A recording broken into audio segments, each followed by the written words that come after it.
Good morning, everybody. I'm sorry to both of you Miami fans out there in the audience. And I'm sorry I'm running a couple of minutes late today. My Orange Theory just ran over a little bit this morning. That's supposed to be funny, fat guy doing Orange Theory. I didn't go to Orange Theory this morning. We got a great day ahead for everybody, and really looking forward to it. And right now, I'd like for you to welcome to the stage the NGCOA President, Kathy Harbin.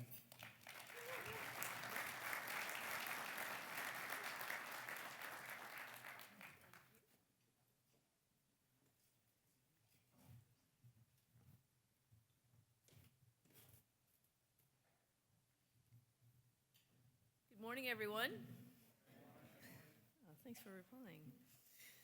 Well, happy to see all of you this morning, and we've got a full and quick annual meeting that we're going to be running through.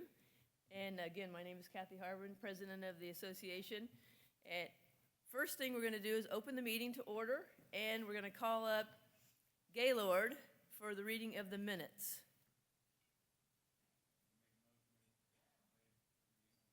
We have a motion on the floor to waive the reading of the minutes and accept them as written. You can't second your own, Gaylord. Okay. Okay. We have a first and a second, so you can stay seated, Gaylord. You're good. All right. The next thing we're going to bring up is we are going to bring up our treasurer, Jeff Hogue, and go walk us through the Treasury report.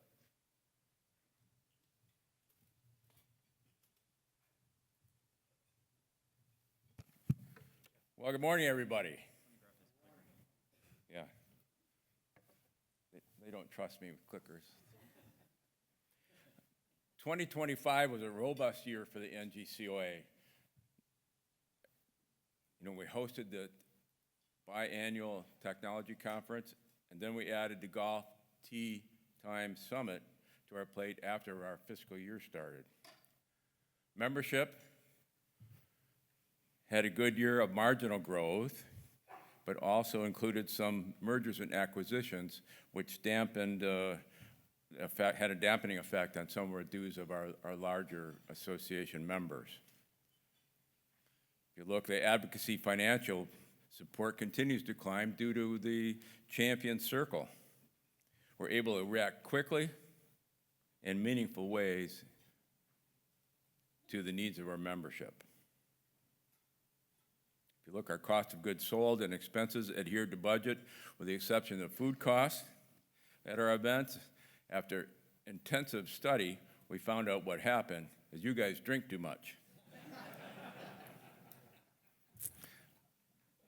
All of that resulted in a bottom line NOI performance of 1%.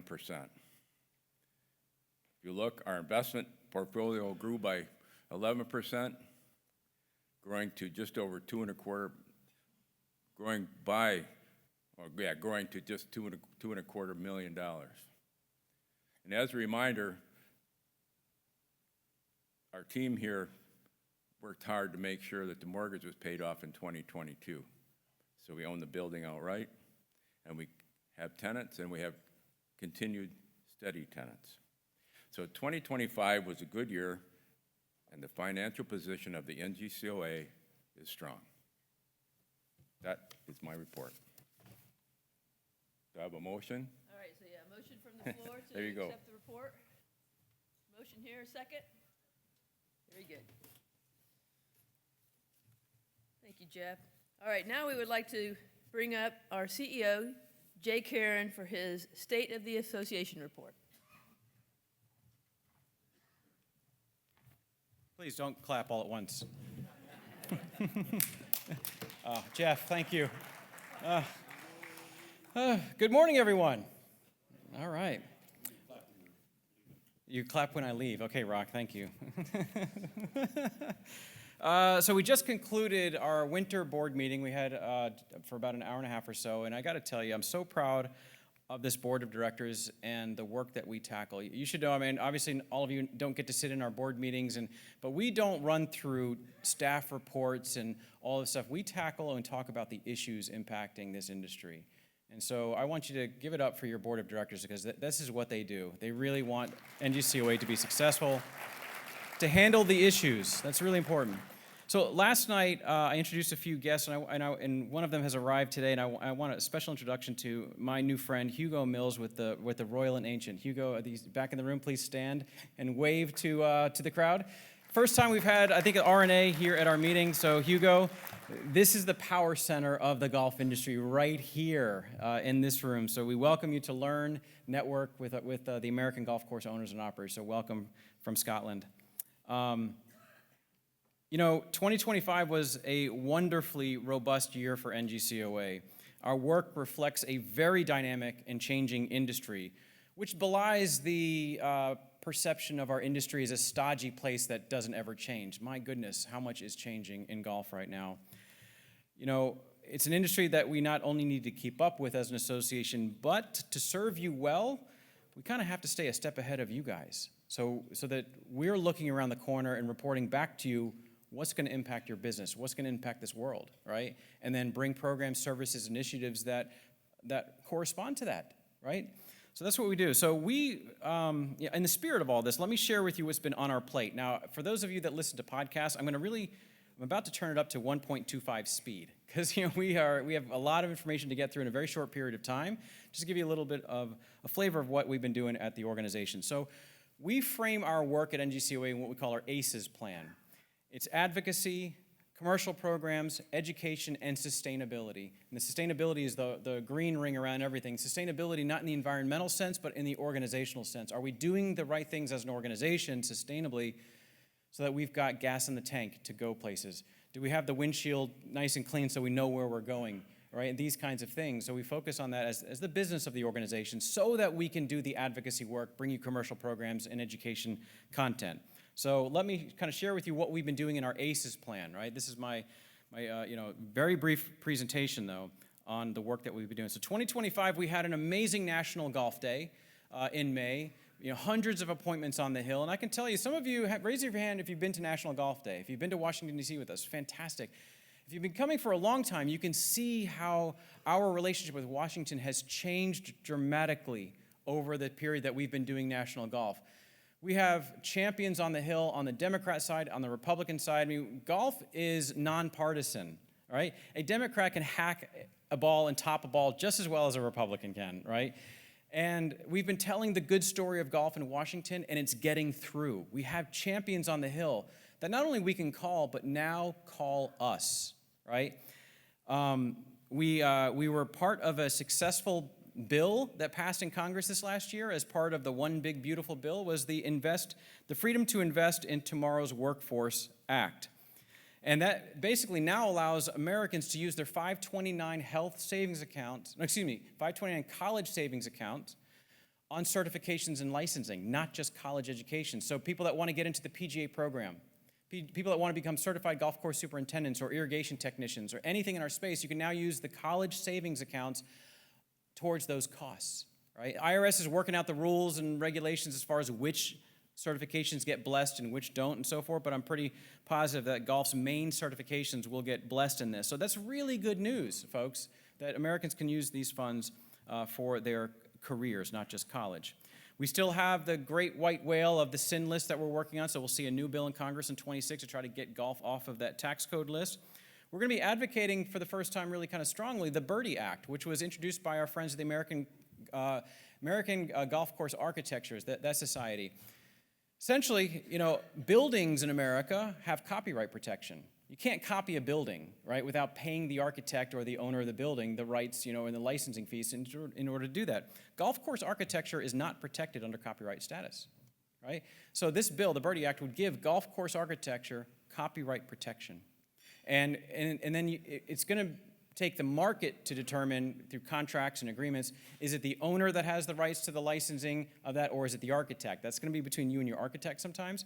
But in this case, we want this protection because it's really about the digitization of golf courses. Not every golf course in this room right now has a licensing fee with the great simulator companies out there. They want Pebble Beach, they want Kiowa and all that. But I'm telling you, it won't be long before every golf course in America is in simulators, whether it's from drone technology, satellite imagery, topography. It's not hard to recreate your golf course in a simulator.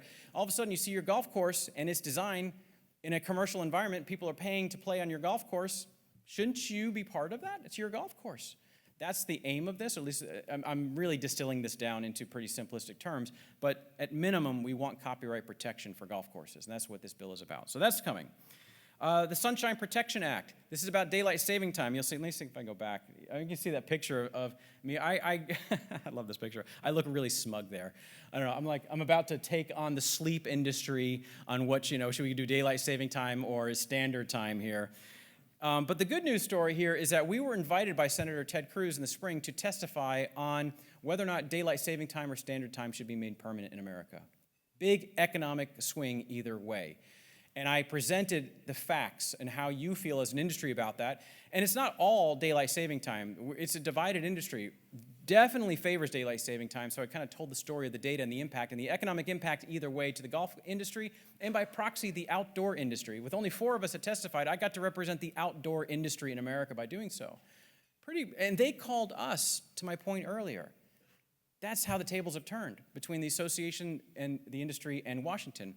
Several months later, that was the Senate side. I got to testify in the House side, got invited again to testify on this. And so that is a pretty wonderful privilege when we get to advocate for our industry in Capitol Hill like that and that they're calling us. So pretty good stuff there. I don't think they're going to pass a law on this. I really don't. I mean, when you say it takes an act of Congress to do this, well, it literally takes an act of Congress to do this. And there are winners and losers on both sides. And I just don't think that they're going to come down on one side or the other. So I have a feeling we'll see status quo of changing the clocks for a little while. But we'll be there to fight, for what we think is right there. We were successful with the Cazenovia Golf Club lawsuit case this year. This was a big deal, folks. This is where a little 9-hole golf course in the middle of western New York was sued by a golfer who was hit by an errant golf ball. Now, I must admit, yesterday on the golf course, I hit a drive and a one-hopper into the back of someone's leg. But I know the assumption of risk doctrine, so I'm pretty darn safe here. And so is the golf course, thankfully, because of this lawsuit. But seriously, I sat in the courtroom, the highest court in the state of New York, the Supreme Court there is called the Court of Appeals. I sat in the courtroom the day of the hearing where these 7 judges asked the attorneys that represented the golf course, that represented the golfer that was hurt. Long story short here, it came out on the side of the golf course, that the golf course is not held liable. We leaned in on this because of the precedent that would have set across the entire nation. Can you imagine? Someone gets hit by a golf ball on your golf course and then you're held liable for it. The crux of the case, so you know, was the plaintiff was trying to prove if the golf course did anything that was negligent beyond the inherent nature of the game of golf. Like the tee box in question where the golfer hit this duck hook to another hole that he couldn't see, hit a golfer in a moving golf cart. Was there something that they did when they built that tee box that did not adhere to certain safety standards and all of that? Well, it was, again, proven that there was nothing that was inherently more risky about this situation than what's inherent in the game of golf. So that's good news, folks. And that was because of the work of this association, the contributions that you guys make to our advocacy fund, that we could pay the lawyers the $1,000 an hour to get the amicus brief written, and all of these kinds of things, right? So it's important work, so we thank you for that. So we'll keep you posted on all kinds of laws and rulings that are going on: overtime wages, tipped wages, tax cut extensions. OSHA is trying to, change the game as far as what is safe and what is dangerous as far as working outside. We need to lean in on these things, and we do. Tariffs, the impact. H-2B visas, right? There's a cap on the number of H-2B visas that golf courses or any industry can use, and there is more needed. I'm actually going down to Mar-a-Lago, of all places, on Thursday to meet with other industries about the H-2B visa problem in America. The Trump Organization uses almost 200 H-2B visas at their golf courses. So I know it's kind of cognitive dissonance around some of this stuff sometimes, but when it comes to non-immigrant legal workers that come to America that work, make a living for 6 months and go home, this has been going on for decades. A lot of you have these workers at your facilities, and you can't plan your business when you're in a lottery system and don't know if you're going to get your workers back the next year, right? And so, and employers, just so you know, have to prove that no Americans would want these jobs before they can get their visas. That's part of the process. So it's not that these are taking American jobs. So lots of stuff here. We also hosted the first ever Tea Time Summit this past fall. We brought together golf's tech stack, all the software companies, online tee time companies, AI, you name it. We got into a room with golf course owners and operators to hash out kind of what should the new rules of engagement be for good health in our industry moving forward. We want our technology companies to be healthy. We want golf courses to be healthy. We want them to be symbiotic. And we have not seen this many new entrants in the tech space in golf since the 1990s. How many of you remember the online races, right? Who's going to be the tee time company that's going to make it? Which software companies are going to eat which ones and which ones are going to survive? That was 30 years ago. We're seeing a number of awesome technology companies enter the market to help golf courses, but we're also seeing some troubling behavior from some technology companies. Some that have tried grabbing tee times and reselling it on their own platform because you can grab it without any cost. A lot of you still do not require upfront payment deposits or anything to make tee times, so companies are grabbing those tee times, surfacing them on kind of a third-party site to resell them and make a profit. What happened, the troubling stuff was they got these tee times for nothing at very high-demand places in Southern California and Scottsdale. They could not sell them on their platform, so no one showed up at the golf course, but tee times were made. Tens of thousands in no-shows. That woke us up to saying, okay, what's going on? Also, when Google got into the tee time space, all of a sudden, thousands of golf courses all of a sudden saw Golf Now links on your Google profile pages. Where did that come from? Time out. How do we get direct links to your bookings on your Google profile page, right? That's what we worked on. These, so there's kind of troubling things and really wonderful things. So we have a lot of work that's going to come out of the Tee Time Summit where we're going to lean in and give best practices and protocols and how you work with your tech companies, how you need to update your agreements with golfers. Your golfers need to agree to terms and conditions when they make the tee time so that we're avoiding no-shows and short shows and chargebacks and all of these things that are an economic black hole in the golf industry. We have to change our practices to shore up the black holes that we have in our economy. So that's coming. You'll see guidance come out of NGCOA on this stuff. And then there's artificial intelligence, right? And Rachel's going to come up in a few minutes to talk about what we're going to be doing with artificial intelligence. But from an advocacy side, first of all, I think what AI is going to do for golf booking is absolutely amazing. Right, to give a tool to someone to be able to scan across public sites and help you book, frictionless stuff, pretty freaking awesome. I get a little worried about the balance of power in this stuff. And, how, as a golf course, do you make sure you're found appropriately, the right information, and that it's presented the right way, that your tee times are showing maybe before your Golf Now tee times are showing, and that they're not pushing the bartered rounds and the hot deals before the paid round. All of these things, we have history here that we need to bring to the conversation to make sure that this is a healthy relationship, right? We've seen some horror movies that we don't want to see again, but we welcome the technology as well. Right? So it's a bit of a tightrope walk, but NGCOA is kind of the ombudsman on this. A lot of work you're going to see coming out of NGCOA, a lot of member-only resources for you to handle these issues. All right, now, I want to add to this that we launched last year our Champion Circle. And the reason we can do this work is because we have a new program where we are welcoming, essentially, people to come and engage with the association on a new level and make contributions to this. And because what we do is we have created a legal and advocacy fund. We have earmarked money so that when the fires come up that we need to fight, the surprises and the legal bills that we need to pay, that NGCOA has got the resources to do so. So I want to thank the founding patrons of our Champion Circle. We have Yamaha Golf Cars, PGA of America, and Titleist. And I know John Screen from Titleist is in the room. You stepped up. John, thank you so much for your contribution. Just announced recently a 3-year extended commitment to this. And then we'll announce this week, you'll see in a press release, that Golf Zone, the simulator company, is stepping up as our 4th Champion Circle patron. And all of you members and other vendors that have contributed as members, thank you so much. We put this money to good use. Hopefully you think so, right? So thank you again. And I'm sure you will see invitations to become members of the Champion Circle. And we do have a dinner in Washington, D.C., where we bring together our Champion Circle members together during National Golf Day. So thank you to all those. And thank you to Ronnie Miles. Give it up to Ronnie Miles, our Senior Director of Advocacy. I don't know if he's in the room or not. Oh, there he is, way in the back, being unassuming. Man, you are a rock star, Ronnie. Thank you for all that you do to protect and advance this industry. Now, on the commercial program side, I'll keep this one brief, but a reminder that we have some pretty amazing vendor partnerships at NGCOA. Our executive partners, who you see there on the left hand, are our most significant contributors to the association. Thank you so much for what you do. And our Smart Buy partners, just remember, they offer our members some great members-only savings and rebates. So be sure you check out on our website. Go to the Smart Buy program, the purchasing page. Check out the rebates and discounts that you get for these companies as a member of NGCOA. So thank you to our corporate partnerships team, Jay, Mike, and Michelle, for all you do to bring this to bear as well. Again, 1.25 speed here. Education.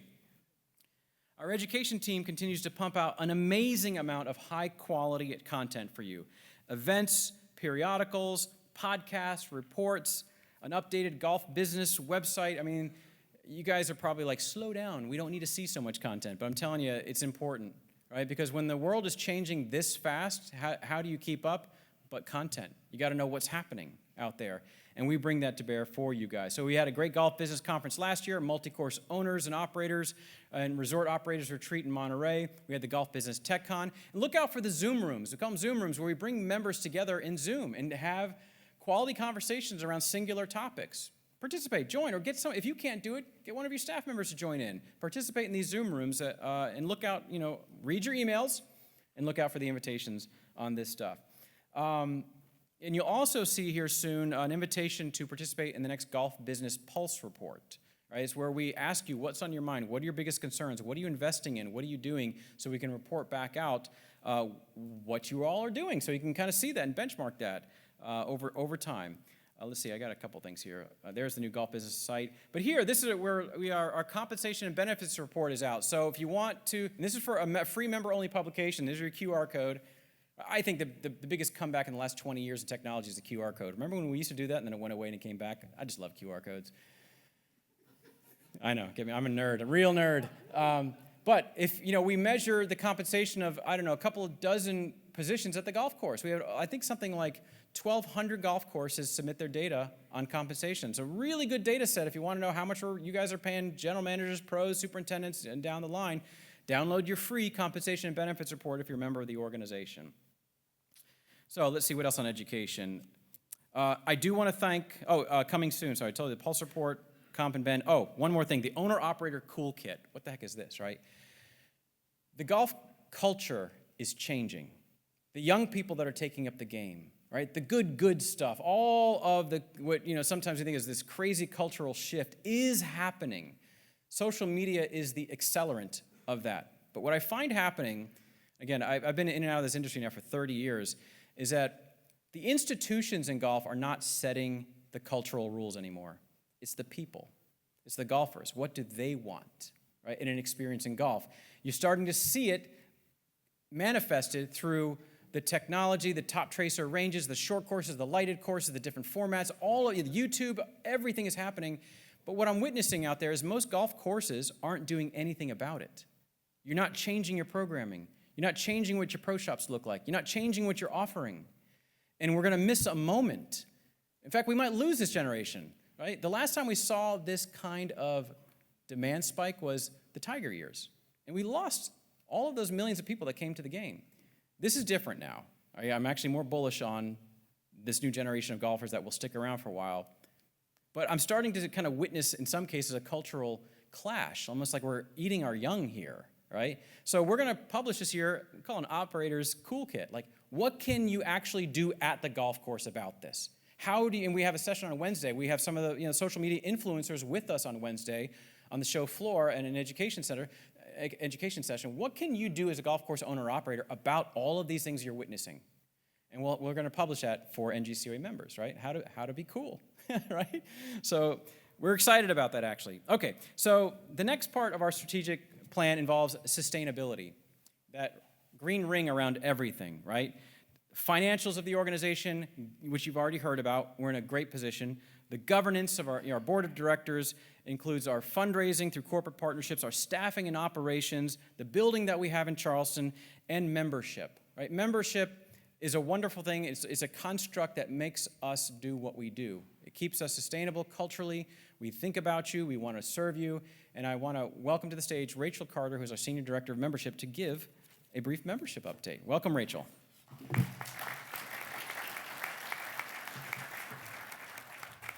Good morning. Thank you, Jay, and thank you to the Board of Directors for allowing me the opportunity during our annual meeting to give you a brief membership update.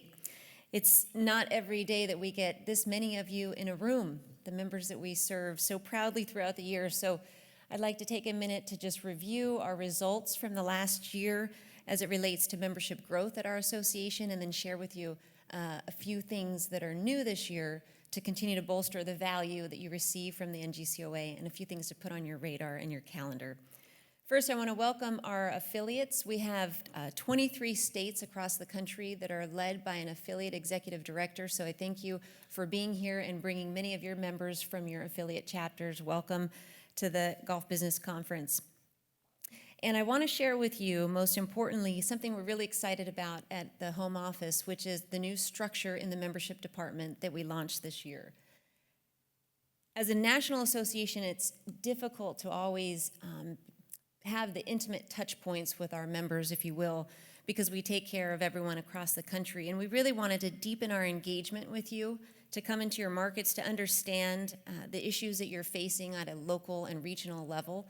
And so we divided the country this year up into 4 regions, and based on where your state is here in this region, you're represented by a director of membership at our national office. And I want to introduce you, in case you haven't met your director of membership, they're here, and I hope that you'll spend some time while you're together over the next couple of days to connect with them.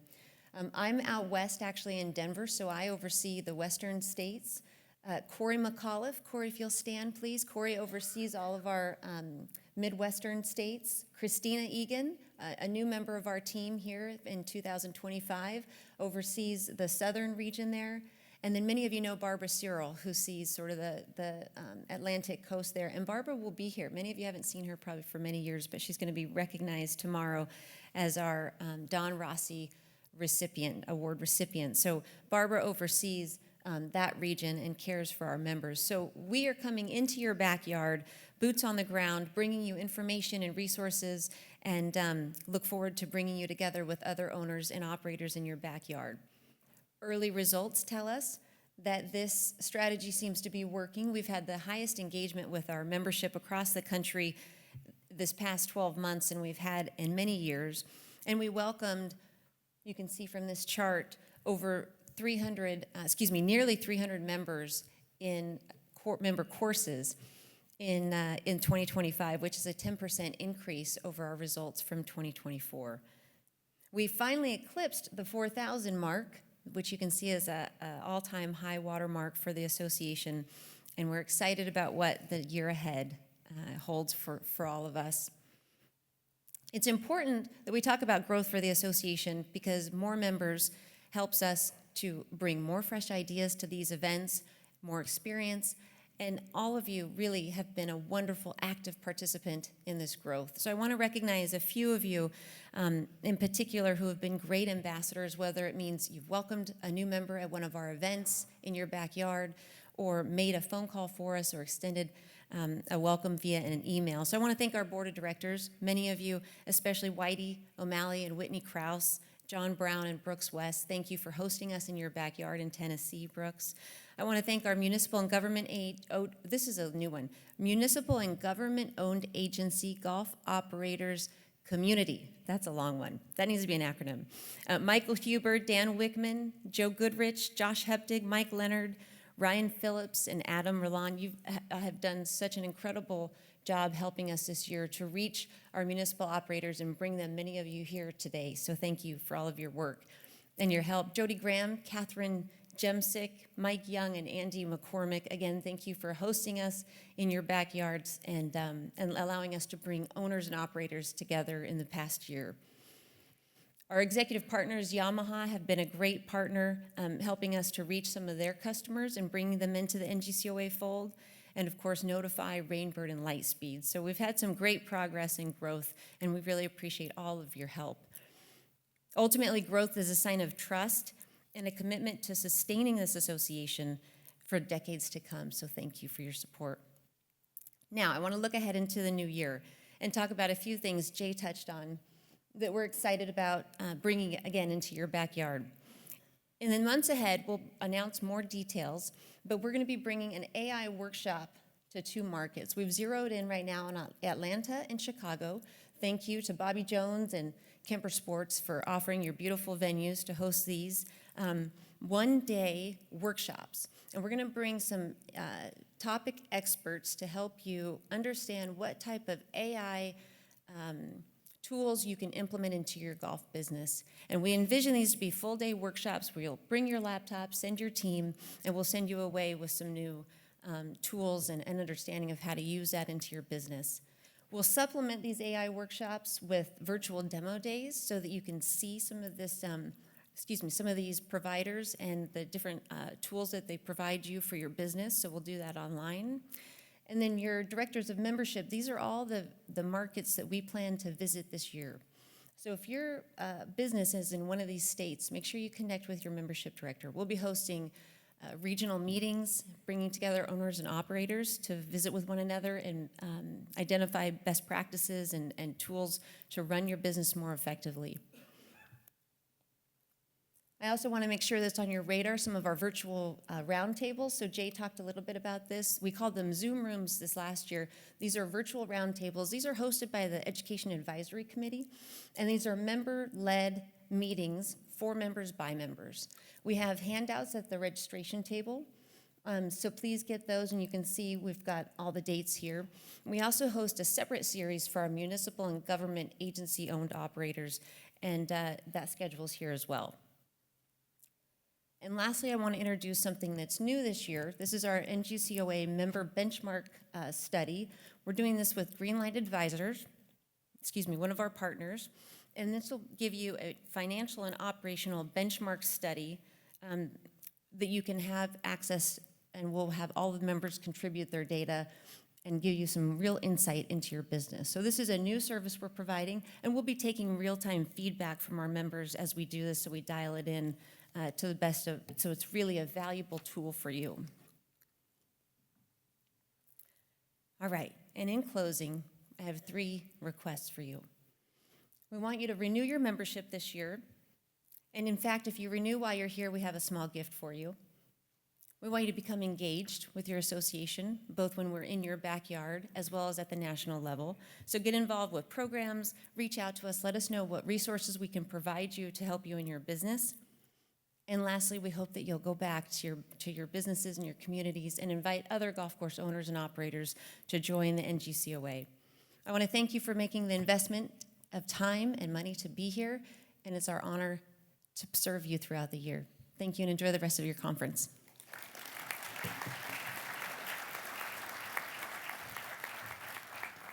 Great report. Thank you, Rachel. So on a final note here of the State of the Association report, my deepest gratitude to the NGCOA Board of Directors for trusting the staff with the work of the organization. We don't take it for granted, and hopefully you could tell that we really love what we do. And to the staff team, I certainly appreciate everything you bring to the work that you do, but more importantly, I think this room really appreciates it. Let's give it up for the staff team, everybody. They are amazing. And that is the State of the Association report. Thank you, Madam President. The floor is yours. Well done, Jay and Rachel. Now it's my pleasure to bring up our nominating for the elections of the board members, Bill Stein. You guys can clap.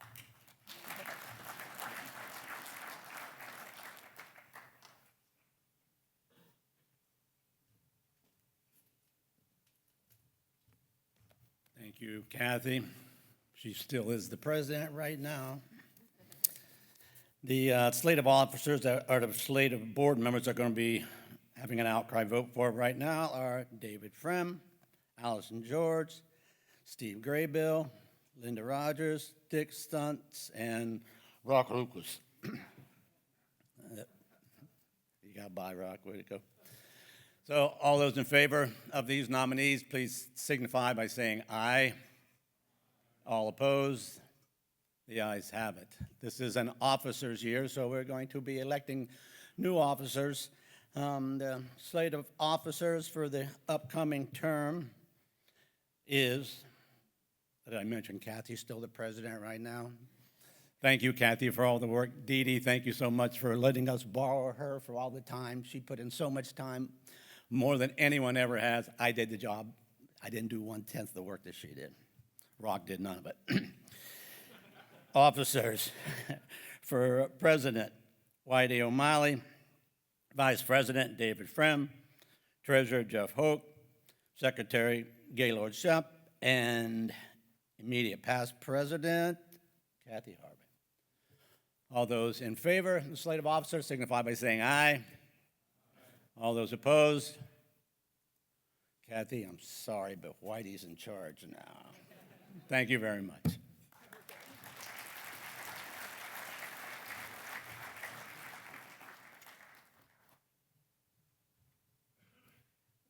Kathy, you know, we've served together now for the past 2 years. Thank you for your service on our board and for being president for the past 2 years, helping us to figure out what to work on, what not to work on as an organization. That can sometimes be more important than saying no to things. Our wish list and our to-do list always seems to surpass our capacity, so your guidance and encouragement always really meant something to me. So some others want to say thank you as well, so if you don't mind, please roll the video. Kathy Harbin, there just aren't words to describe how grateful we are for your service. You've been amazing, an incredible career. You've done everything there is to do in golf, just about, and we just want to say thank you and acknowledge your incredible contributions to the National Golf Course Owners Association. You've been a great leader, and you've brought a great deal to the table, and you've helped take us to the next level. So thank you, Kathy. We all applaud your great accomplishments, and we thank you for your service. Kathy, thank you so much for your leadership. You always led with passion. You were always concerned about what is best for the NGCOA. Your leadership will be missed. And Whitey, you got some big shoes to fill. Kathy, thank you for being president over the last 2 years of the NGCOA. What I really appreciated was your push to make golf courses more beginner-friendly and welcoming to everyone. Your 2 years are up, and it's time to get back to normal golf. Thank you.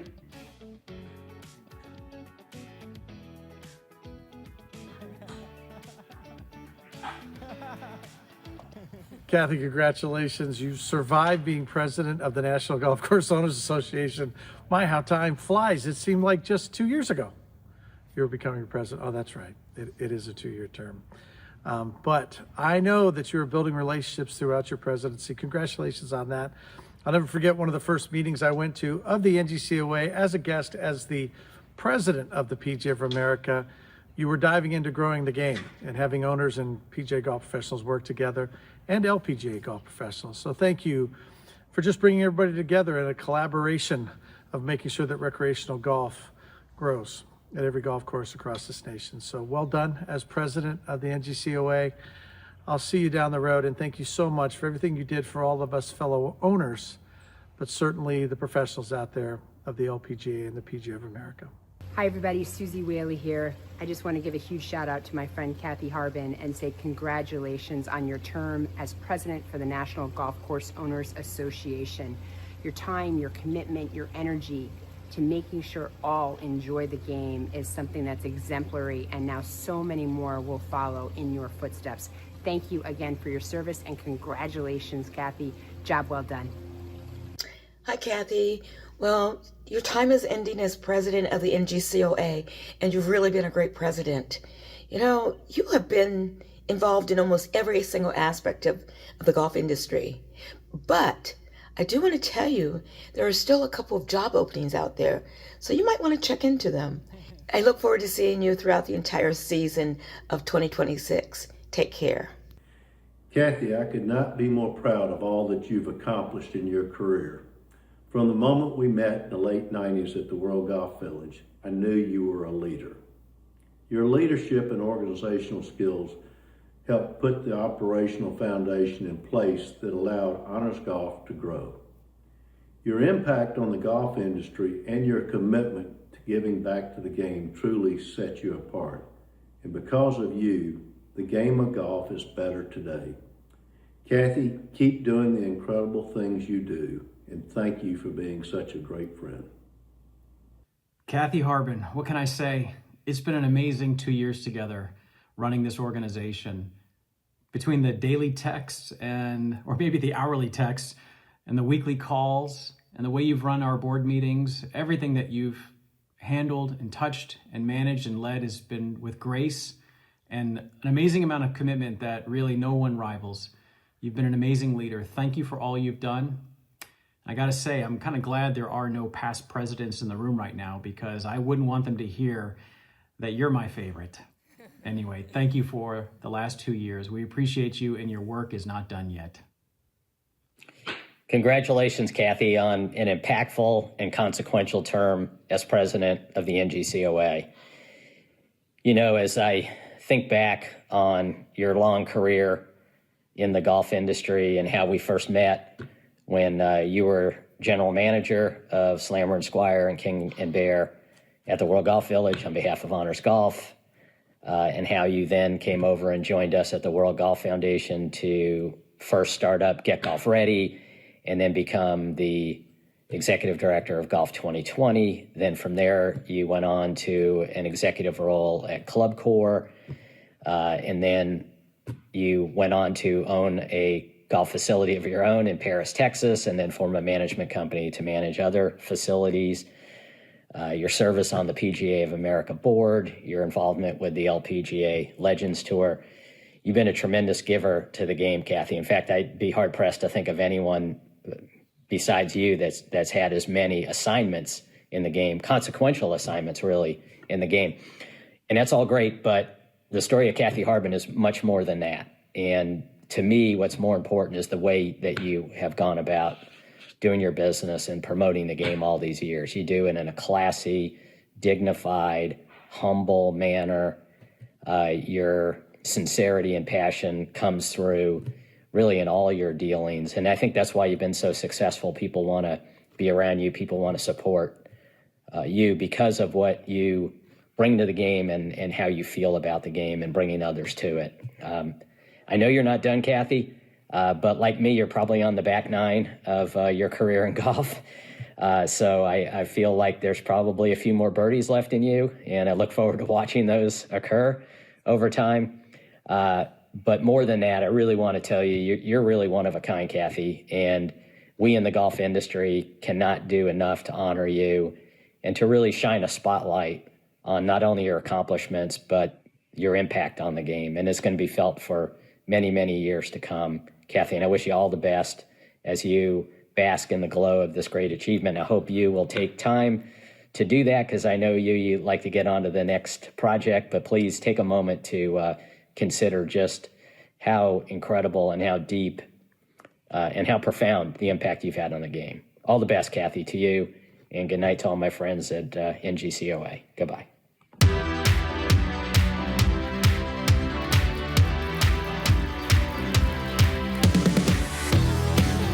Okay, let's give it up. Elaine Gebhardt's golf industry knowledge and administrative.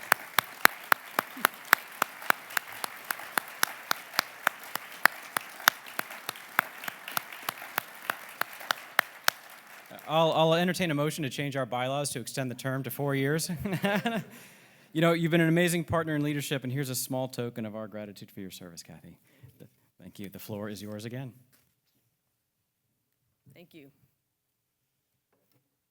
Rock tried to warn me about that video when you had yours. It's touching. So, 1.25 speed. I'll do my best. First of all, I stand here with really a heart full of gratitude for all of you. There's so much that I'm thankful for. And before I say anything else, I have to start there with the gratitude. I really have a lot of gratitude for the opportunity to serve this association, the trust all of you placed in me in this role as president, and all the people in this room who have shown up to help this association, to help me, but probably more than that, the way you all show up every day to make the game of golf better. It's just so, so important that we all continue to do that. So 2 years ago, I stood here and I had a couple things that I believed in.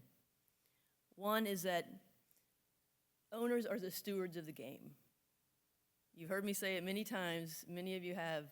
I'm a proud PGA and LPGA professional, and I believe with my whole being that owners are the stewards of the game, and that we are the ones who are shaping the future of the game. That we're the best advocates for each other. We look out for each other, we take care of each other. We all want each other to succeed, and that's important. and that we really are the most vital and important drivers of the future. We're the ones that are looking out into the future, and we're the ones that have to help shape that future. So the last 2 years, joined with the board of directors, Jay, Karen, the staff, we've worked on a few things. We've tried to grow and strengthen the association. You saw some reports on what we're doing with growing the association. It's important to be relentless at, which also you saw in Jay's report, all the work we're doing in that realm. And even though the game is healthy right now, we all feel pretty good at our golf courses, we want to ensure that we continue to be welcoming. Really important that we continue to do that, and that we always, always elevate the game. GOLF are the word, it's the word and the initials we care about. Equally important is that we continue to have a seat at the table where all vital, important decisions are being made about the game of golf.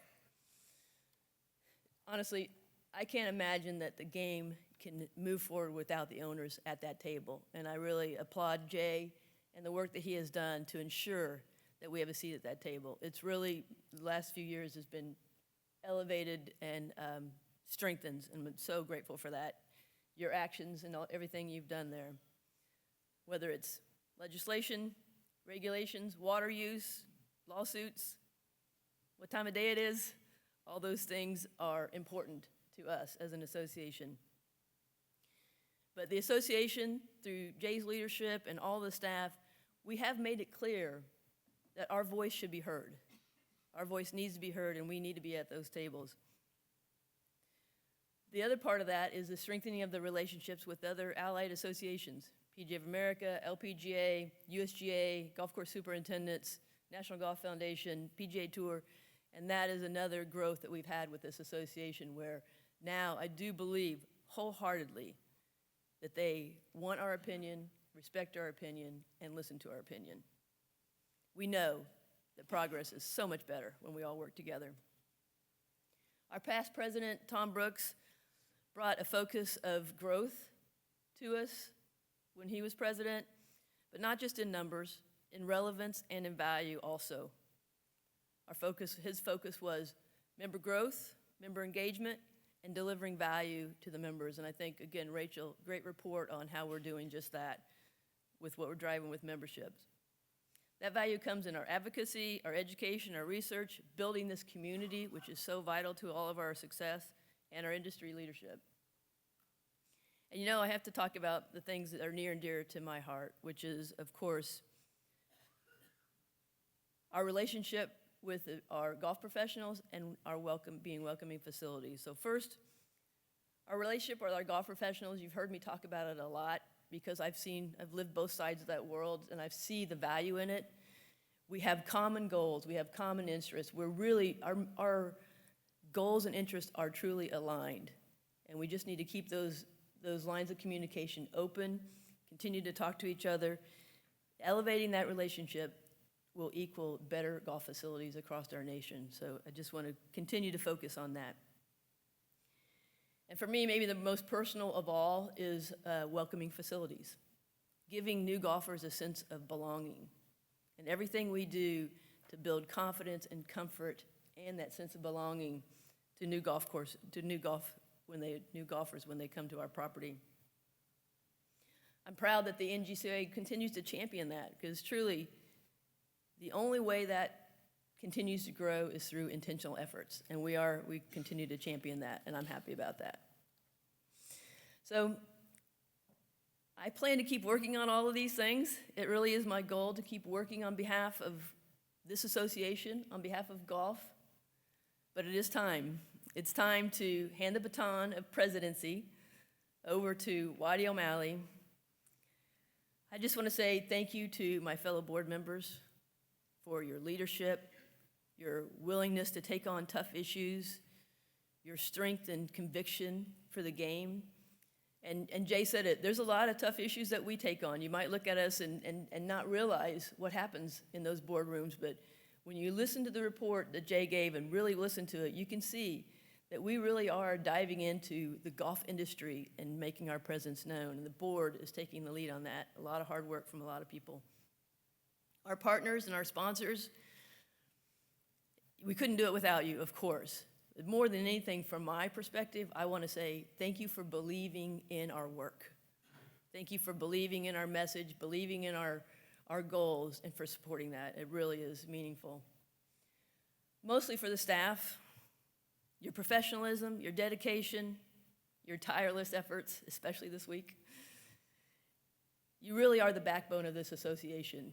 Presidents are going to come and go, board's going to come and go, but the backbone of this association is the hard work of the staff and making a difference. And to all of you here, thank you for your trust. Thank you for your support. Thank you for your endless words of encouragement to me over the last couple of years.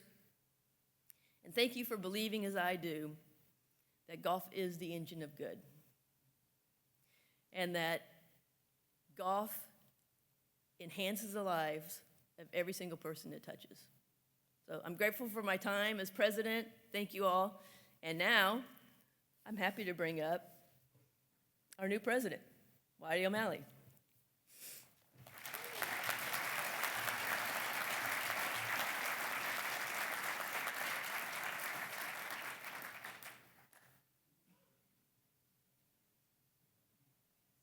Another long walk?